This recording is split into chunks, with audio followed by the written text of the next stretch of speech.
You're watching the Eternal Tournament Series. Hello and welcome to round 3 here at week 4, season 4 of the Eternal Tournament Series. I am Truedawn. As always, I'm joined by my wonderful co-host, Bairdrus.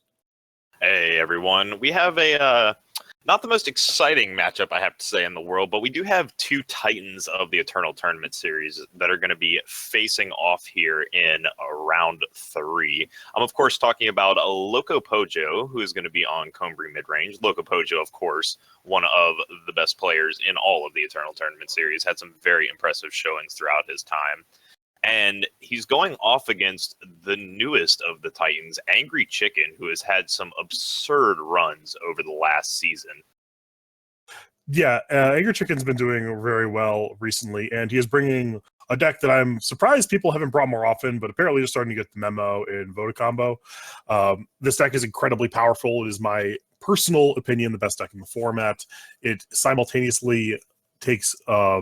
you're utilizing having the ceiling of the format, nothing can go over the top of you, but you also have a solid mid-range cards to prevent dying early. Like, I don't know what it's weak to. I haven't found out what the answer to that question is yet. So maybe we will see here in this matchup. I do think that AngryChicken is favored because LocoPojo is playing just kind of a normal combo mid-range deck with normal combo mid-range stuff. Generally, the slower, bigger deck is going to win in matchups like this, and AngryChicken's deck certainly does go bigger.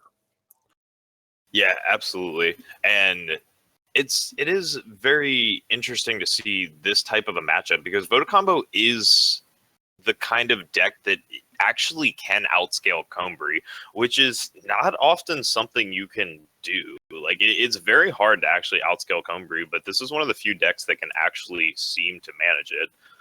The one interesting inclusion here that makes Pojo's matchup a little bit better actually is a new Tomorrow of all cards.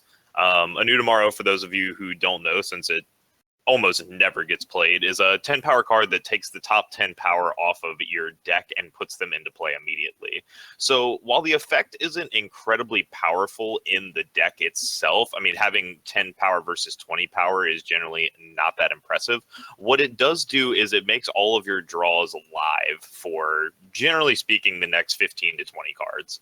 And that will be an important part of this matchup, since AngryChicken does have the ability to just run through his entire deck with the Voda Combo. Yeah, New Tomorrow certainly will be a useful thing in Game 1 and Game 2, as there's an additional copy in the sideboard. So that does give LocoPojo a way to have like a shot in this matchup. I think it's like probably like 90-10 without it. But New Tomorrow does give him a way to kind of do the same unfair stuff that AngryChicken is doing. So we will see if that's able to come together for him. Yeah, absolutely. It's certainly an interesting matchup. I mean, Combry is always an interesting matchup because it's very back and forth.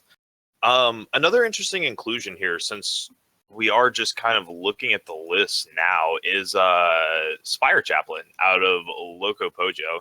Spire Chaplain, a card not often seeing play, definitely not in the Combry deck specifically. Yeah, Spire Chaplain is a card I tried to play around with earlier. I do think it is good. I just never found a home for it.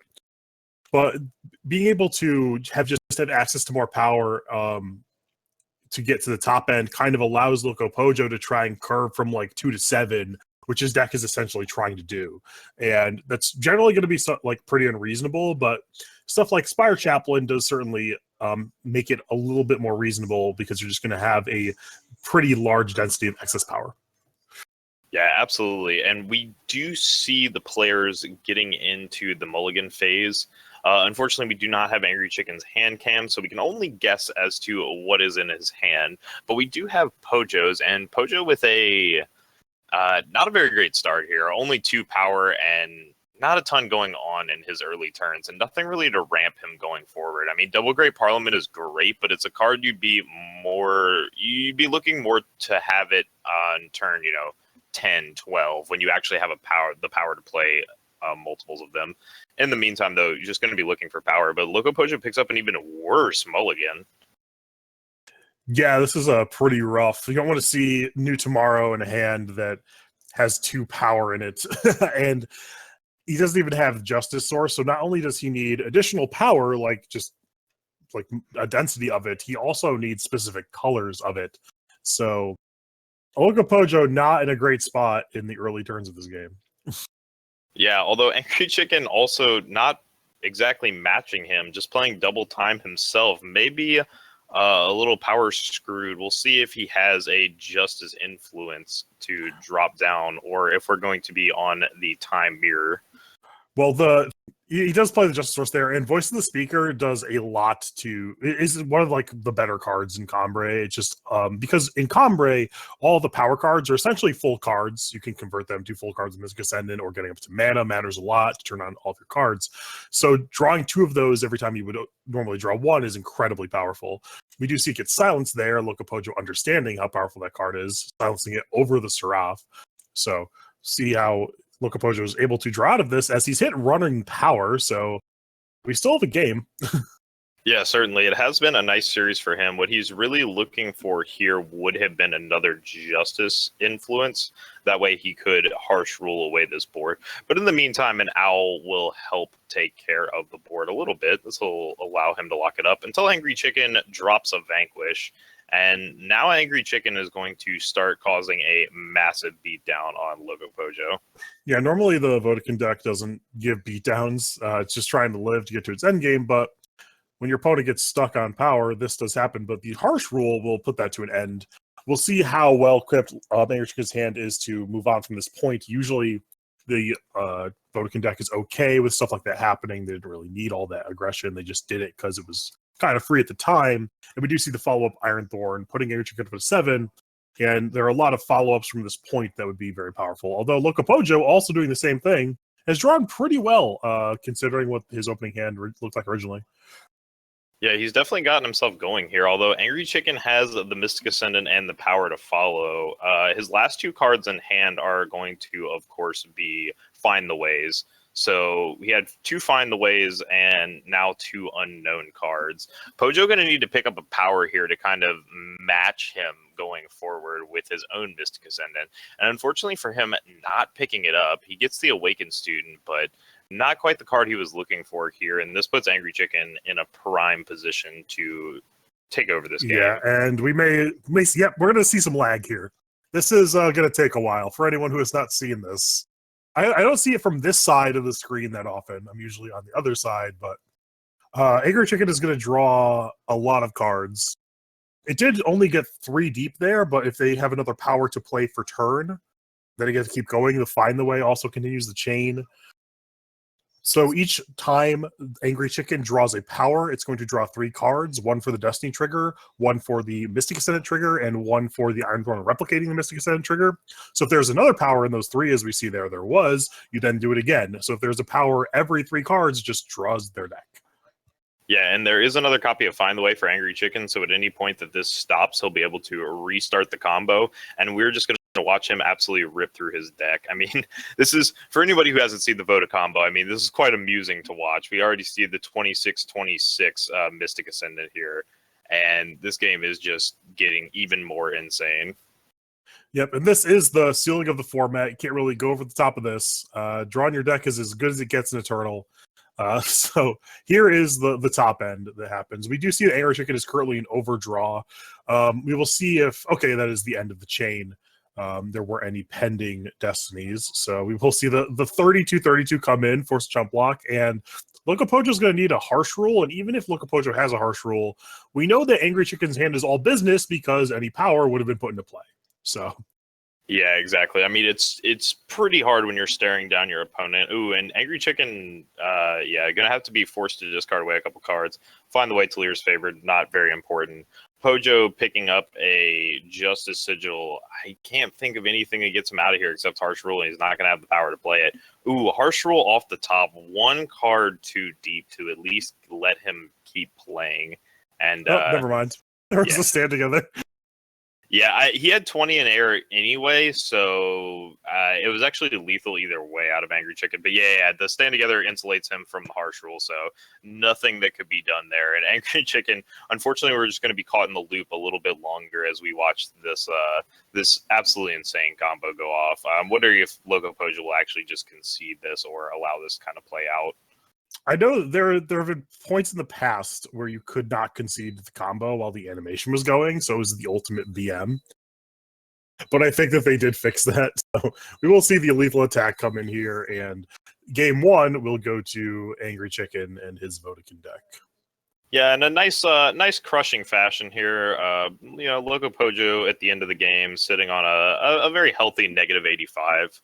So that's right there is a perfect showcase of the power of the Vodacon deck, and that is why that combo is so powerful, especially against other mid-range and big Combry style decks that are kind of playing on the same game plan as you. They're essentially playing a very similar style to the Vodacombo deck. They just don't have the potential to draw 20 cards in a single turn and play all of them. So unfortunately for Pojo, just wasn't able to get it there. It looks like he's going to need a bit of a faster start, although to his credit, his opening hand was very, very weak, so not a lot he really could do there. Yeah, it certainly was a lot of problems for LocoPojo in the early game, missing power. That's the most important thing in matchups like this. You need to get to your top end first, start snowballing, enable your game plan.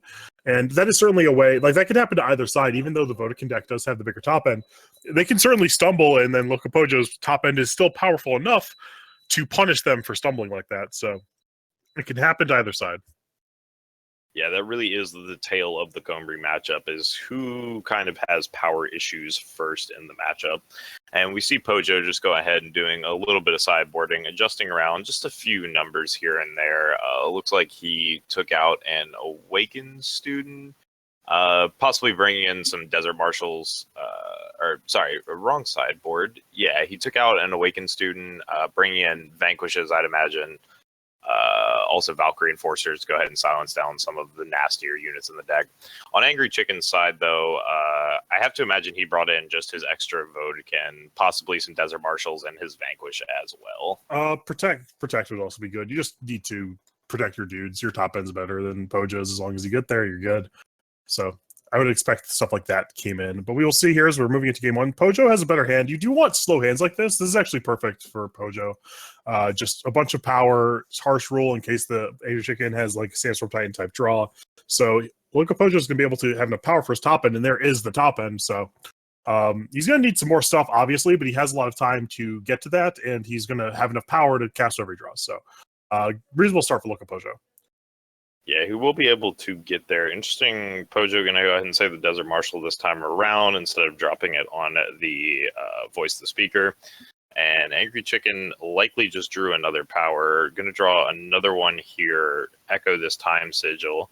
So AngryChicken's got plenty of power as we're going to move into the later parts of this game. Yeah, both players should be pretty good. We see like the voice to speaker got to replicate the Talir's favored. LocoPojo's a million find the ways. So this is going to get to end game for both players, and we're just going to see whose is better. AReNGee can certainly just have Vodacon to be able to enable the combo you did see last game, but if LocoPojo is able to disrupt that with this Desert Marshal potentially, or these harsh rules, stuff like that, his Mystic Ascendant could also snowball as well. Yeah, it'll come down to that in the later turns. Although, fortunately for LocoPojo, he does have this Awakened student down on the board early that will allow him to create some pressure. This is one of the ways LocoPojo really can kind of take over the game from the early turns, is by establishing these Awakened students and starting to beat AngryChicken down with them. Fortunately for AngryChicken, he's got one good blocker and one okay blocker in the meantime that he can be willing to sacrifice if Pojo starts to put on too much pressure. AngryChicken also notably missing a second Justice influence. I think that's why his hand is playing out so awkwardly right now. No access to Martial Ironthorn, so his turn 5 is a little slow there. Yep. Both players not really doing a whole bunch. It's going to really be about who can stick either their Mystic Ascendant or their Vodacon or whatever and protect it and have it accrue enough value to go over the top. all of this stuff that's happening in the mid game is like largely going to be irrelevant. It's just all set up for a big fight that's going to be coming in a couple turns. Yeah, absolutely. And AngryChicken electing not to play anything. Pojo's just going to go ahead and drop a Spire Chaplain. Makes a ton of sense here. He's just, as you said, building towards that Mystic Ascendant on the following turn, in which case he's going to hopefully outscale AngryChicken. We will see here, though. AngryChicken with, a Mystic Ascendant of his own, going to be able to start his combo a little bit earlier. Fortunately for Pojo, he's got the Harsh Rule here, so... Yeah, he actually has Harsh Rule and Desert Marshal. He can do this 2 different ways. So he likes to attack with the Spire Chaplain, get his Justice Sigil, and then Harsh Rule. And now he does have enough mana open to potentially Desert Marshal whatever follow-up threat AngryChicken has. So he does have this Mystic Ascendant covered and the next threat covered.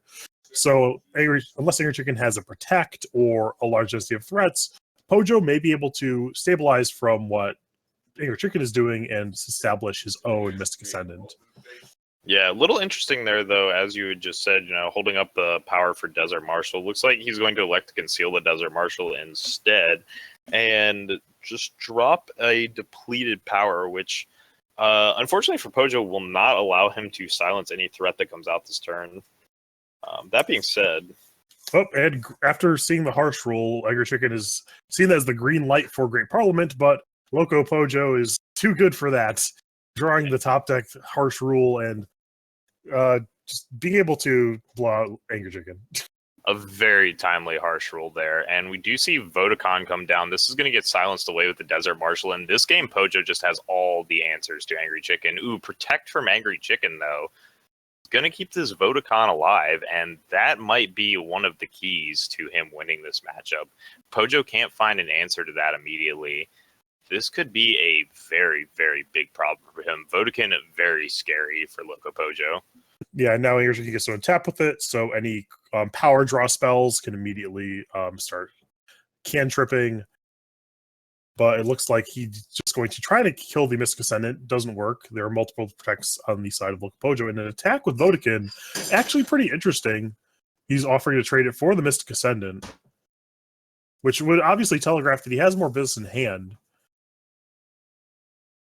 Yeah, there is still more gas in AngryChicken's hand based off this attack, and he would really like to get that Mystic Ascendant off the table because Vodacon, while it is an insanely powerful card, it's not immediately threatening by itself exactly. It still is a very large unit that can be very scary for LocoPojo, but by itself, it's not the most destructive unit on the board. It really does need the rest of the combo to do what we saw in Game 1, where you draw 20 cards in one turn, you gain 10 power, and you just have a straight gas. But this time around, not quite. We do see a pair of owls coming down for LocoPojo as well. That's going to give him a presence in the air. Yeah, and that's a clock. If AngryChicken can't deal with it, he will die to it. He can ultimate these Seraphs hoping to get a flyer, and that's actually a decent sign of desperation. He does hit a lifelink creature, which will buy him another turn, even if he elects to chump block it into a Mystic Ascendant. But you see the Seek power off the top of AngryChicken. It will draw power, but that is the end of the chain there. It really doesn't chain off unless you have Vodacon plus Mystic Ascendant or Voice of the Speaker. You need something else to get multiple cards deep per power, increasing your likelihood that you had another power in those X cards and keep the chain going. Yeah, absolutely. And AngryChicken, unfortunately, lacking all the combo pieces here. He has the Vodacon, but it does not have the combo here. And LocoPojo picking up a Harsh Rule here. This is very interesting. It is very interesting, definitely. Ooh, he's going to be content to fire it off, it looks like. Yeah, he throws in the alpha here, content to fire this off. This is very interesting out of Pojo here. I mean, he does get to force through some damage, but I'm not sure he wanted a Harsh Rule here, honestly. Yeah, he has the flyers, and he still may not. He doesn't have to. But he will fire it off because he had air superiority. Like AngryChicken was going to die to those parliaments if the game stayed in its current state. So I think you could have waited on that Harsh Rule until something changed and like you were no longer favored on the board. Right there, Pojo was favored on the board. Yeah, he absolutely was. And I think Pojo was simply playing on the fact that he felt like AngryChicken didn't have a lot going on in his hand. That being said, unfortunately for him, AngryChicken absolutely did here. He had the Vodacon. and he has the voice of the speaker now. And since we saw the top card did not get Destinied or echoed, it's very likely some nice piece of gas that AngryChicken can reestablish the board with. And Pojo's already played out 3 harsh rules. The likelihood of him actually being able to establish a 4th one is basically 0 at this point. You got a couple percentage points, but in the meantime, I mean, AngryChicken is just going to absolutely be able to go off. Yeah, and there's a fine. The echo card is fine the way off the top. He has a voice of the speaker in play.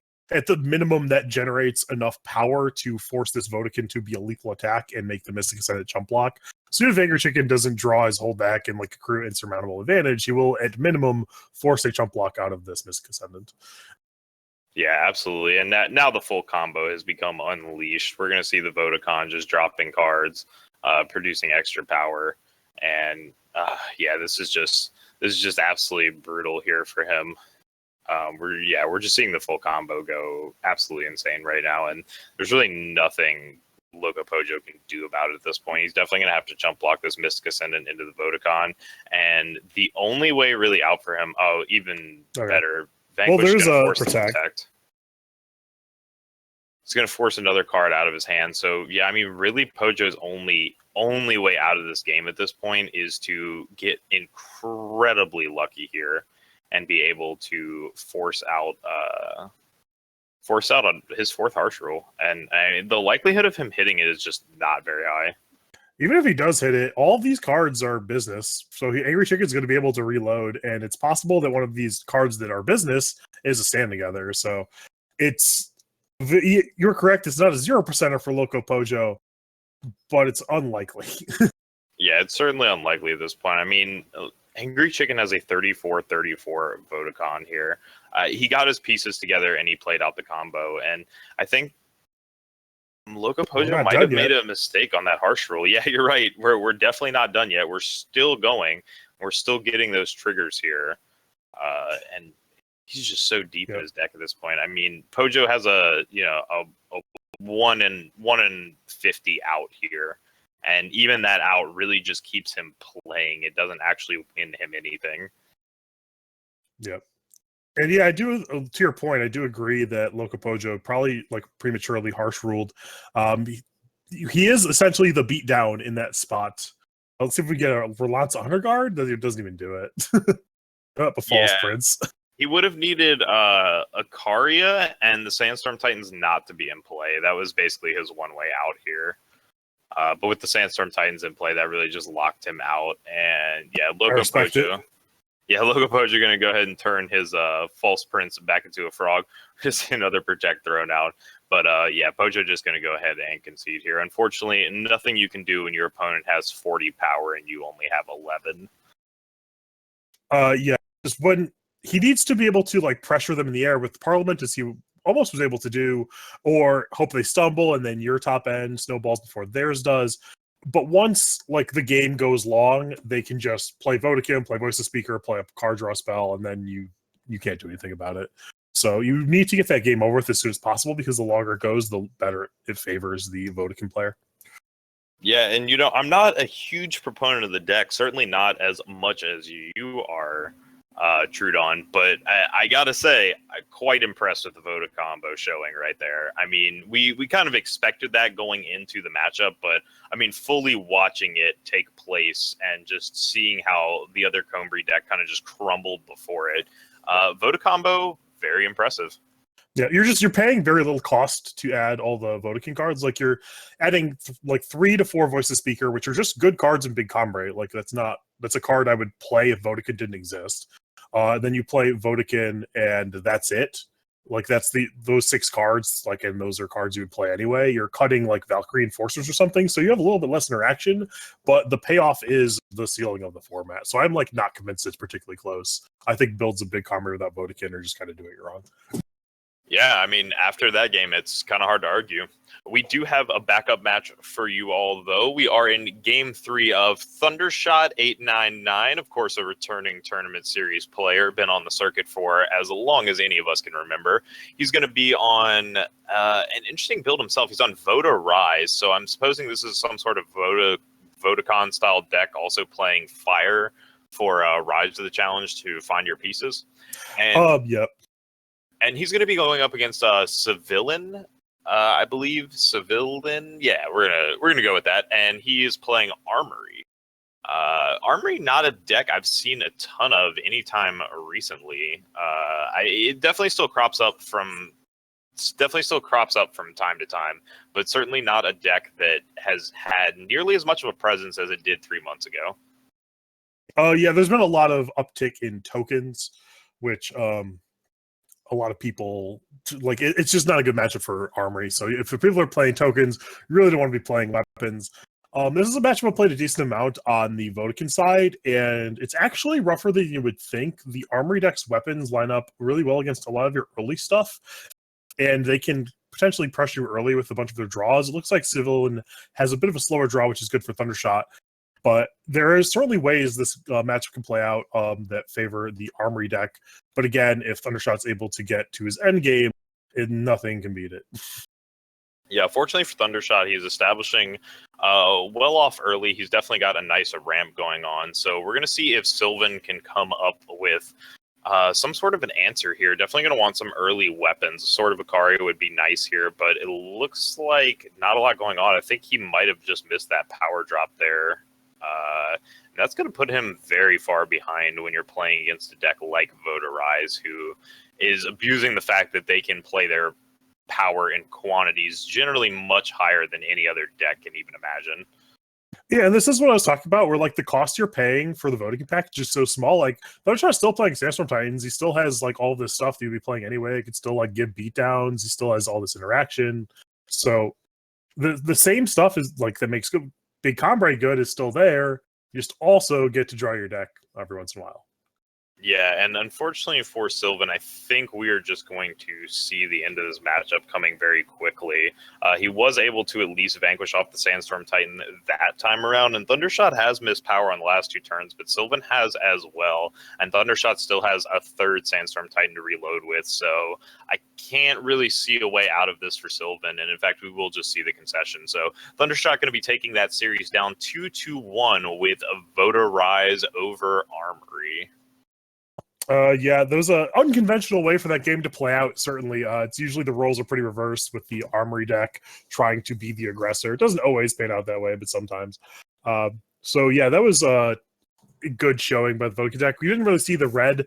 The Splash 4 Rise to Challenges is just generally for consistency. We did also see Combrade Emissaries, so Thundershot is playing a very all-in version. They probably did sacrifice a lot of interaction. There were still Titans, but I'd be surprised if they were able to have a critical mass of Vanquishes, Desert Marshals, or Valkyrie Enforcers. That's likely where the cuts came.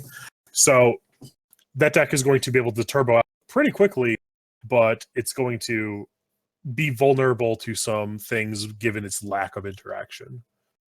Yeah, that's very true. I mean, it's so hard to argue, you know, the more watching both those games, and, you know, obviously we did just see, you know, Cilvyn missing power and such, but I mean, you've kind of got me on board at this point, Truedawn. I gotta say, like, the Voda combo deck really just does seem like the optimal way to build Combri. I mean, as you've said, the price you're paying for the package is just so low. I mean, you're only switching around a few cards, and like, yeah, you're not quite as flexible. You're a little more streamlined in the idea that like you have a specific game plan. But at the same time, I mean, you still are packing all the powerhouse cards. I mean, Marshall Ironthorn's still in the deck. It's not like he was going anywhere either way. You still got Sandstorm Titan. Like, you're really not missing a lot. Yeah, all the core pieces still remain. So you can change it around. Like, you could play 0 Harsh Rule, you could play 2, you could play Valkyrie Enforcer or Combat Healer or neither or both. Like, you could still, like, you don't get to play all of those things. But you don't need to play all of those things. So it's definitely a thing that I think people will catch up to pretty soon. It's something I've been advocating for a while, and it seems like people are starting to catch on. Yeah, definitely if the last 2 matches were anything to indicate that we are seeing a rise of the Voda combo being brought out on the ladder. Definitely very impressive stuff here. So that's all we have for this current round, folks. But before we go, we're going to go ahead and give a quick shout out to the Eternal Tournament Series and give you guys just a little bit of information as to how to qualify for any of our new players. So just to let you all know, we have open tournaments that we run every Saturday, such as this one. We have 7 of these in a season, and we take your 4 highest finishes. And we also take the top 2 of each match, and they go on to our invitationals. Every 2 months, we have a 2-day invitational where we have cash prizes, which also awards series points. Series points allow you to go on and qualify for our 2 biggest events of the year. The mid-year major, which happened about a month ago now, was a super great event, paid out $500 some in cash prizes. I believe it was $525. And we also have the annual championships coming up in about 4 or 5 months. So that's what these invitationals qualify you for, as well as earning you cash prizes. So how to get into these tournaments? Opens, very simple. All you have to do, show up and register your deck on a Saturday before the registration deadline and check in and play your matches. Simple as that, free to enter for everybody. So even if you aren't intending on grinding out the circuit, come on out for a Saturday and have a little bit of fun. They're definitely a fun way to test your skill against some of the best players in the game. Those opens qualify you for the invitationals, which you get through by either winning or second placing an open or performing consistently. We take our most consistent performers and inviting them to our 32-player invitational, where we run a double elimination style bracket over 2 days to play for large cash prizes, generally about $200+. And those invitational finalists, as well as people who prove themselves in the invitationals, go on to qualify, as I said, for our mid-year and annual championships, which are much smaller tournaments, about 16 invited players playing for the highest cash prizes that we can offer here. So if you are interested at all in trying out in the Eternal Tournament Series, just either in trying your luck, playing out some matches, seeing how you stack up against the competition, or you think you can grind it out and make it onto the circuit and win yourself some money, go ahead and head on down to aReNGeeternal.com. You can check out the calendar on there for the full breakdown. In the meantime, though, folks, we are going to go ahead and wrap up round 3 for the time being. We will be back in just a few moments with round 4 coverage.